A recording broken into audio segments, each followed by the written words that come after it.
Buenos dias from BA. This is a Rorschach Argentina update from the 24th of July 2025. A quick summary of what's going down in Argentina. Let's start with some important news for immigrants in Argentina. The Milei administration has carried out its first deportation under a tough new immigration policy, expelling a 60-year-old Afro-Uruguayan man who had lived in Argentina for nearly 2 decades and is the father of 2 Argentine-born children. Authorities removed him despite his right to permanent residency and the fact that a prior conviction, an 18-month suspended sentence handed down in 2021 for threats and disobedience, had already expired. The charges stemmed from a domestic dispute and the court never required jail time. Under existing immigration law, only those convicted of crimes with sentences longer than 3 years are subject to removal, which makes this deportation legally questionable. Milei's sweeping immigration decree also restricts access to healthcare and education for migrants and raises the bar for obtaining residency or citizenship. Critics argue that the measures are unconstitutional and target vulnerable communities under the guise of national security. Meanwhile, the government saw not 1 but 2 high-profile resignations this week. First, Demian Reidel, one of President Milei's closest advisors, stepped down from his role to focus fully on leading Nucleoeléctrica S.A., the state-owned company in charge of Argentina's nuclear power plants. The next day, Eduardo Bustamante, a seasoned diplomat and the second-in-command at Argentina's foreign ministry, stepped down after 9 months on the job. Neither he nor the government gave a reason for the move, though the foreign ministry confirmed he will stay on as part of the diplomatic corps. These 2 add to a growing list of over 150 officials who have left government roles since December, including 11 from the foreign ministry alone. Despite losing key players, the administration is pushing full steam ahead with major reforms. One of the biggest is the full-on privatization of AISA, the country's state-run water and sanitation company. They plan to sell 90% of the state's shares, with at least 51% going to a strategic operator through a national and international bidding process. The rest will hit the stock market. Workers will keep their 10% stake through the existing employee ownership program. The government insists the move won't interrupt water service and says AISA needs private investment to fix crumbling infrastructure and improve service. Critics worry about the consequences, especially after a new decree gave AISA the power to shut off water for non-payment. On that note about financial pressures, the government's efforts to control the peso's slide faced another challenge this week. Even after hiking interest rates sharply in an emergency bond sale meant to soak up excess pesos and cool dollar demand, the US dollar kept pushing higher, reaching nearly 1,300 pesos at Banco Nación. The Treasury's costly move to offer better yields attracted investors but hasn't stopped the peso from weakening, highlighting how tough it is to keep the currency stable right now. That persistent pressure on the peso is also hitting local businesses hard. The number of empty shops in Buenos Aires City is skyrocketing, with a 40% jump in May and June compared to the same period last year. According to the local Chamber of Commerce, more than 200 shops are either for sale, rent, or completely shut down across the city's main shopping streets. All of this may influence the result of the midterm elections. Speaking of which, Peronism finalized its candidate list for the Buenos Aires province legislative elections set for the 7th of September. The main Peronist alliance, Fuerza Patria, confirmed familiar faces like Gabriel Catopodis, the infrastructure minister, and Verónica Magario, the vice governor, both working in the province.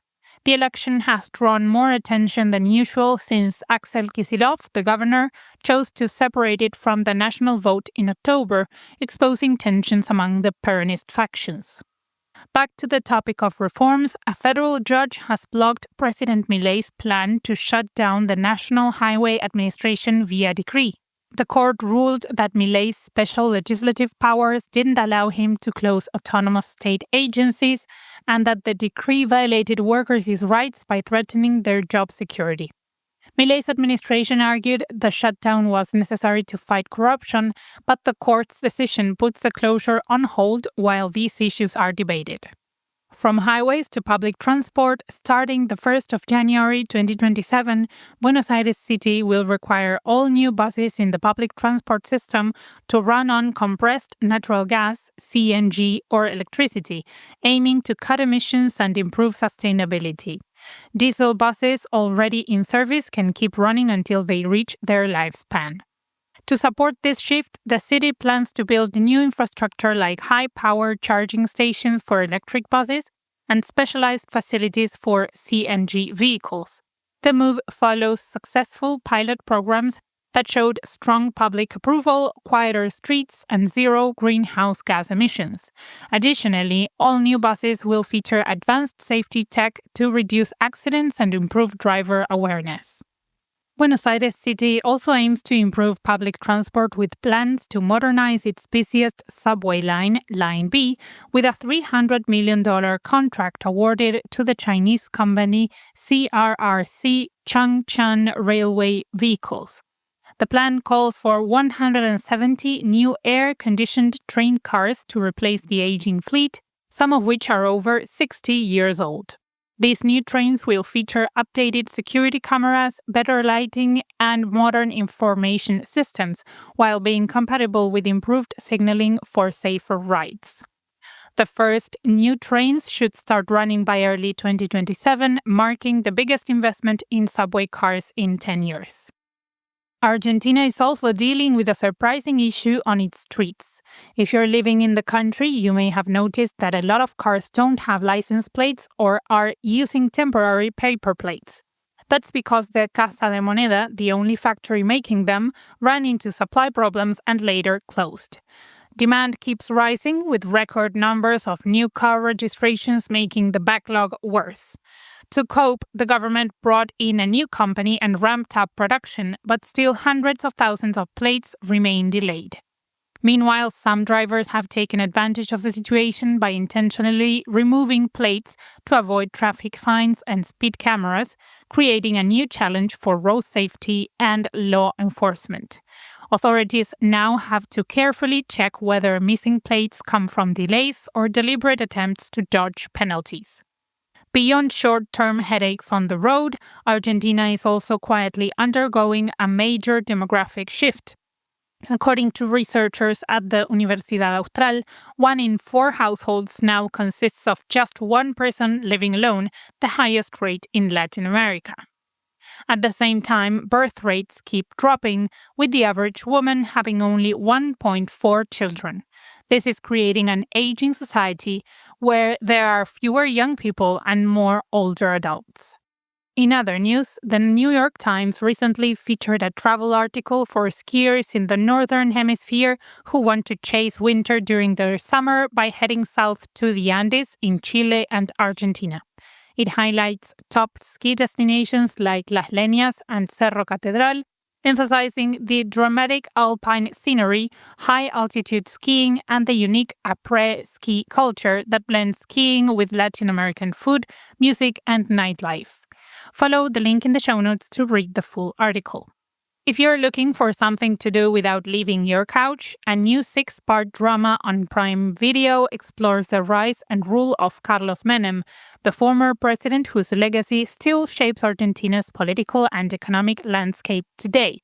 Starring Leonardo Sbaraglia, the series follows Menem's path from governor of La Rioja to president in 1989, diving into his lifestyle, neoliberal reforms, and the long-term fallout of his policies, like the peso-dollar peg that ended in Argentina's 2001 economic collapse.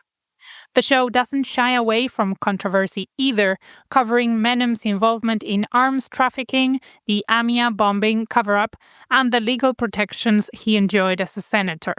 Its release comes at a time when President Milei frequently cites Menem as a role model, making the series especially relevant for those trying to make sense of Argentina's current political tone and economic choices. And that's it for this week. Thank you for joining us. Remember, you can send us feedback at info@rorschach.com. Help us make our updates even better. Nos vemos la próxima semana.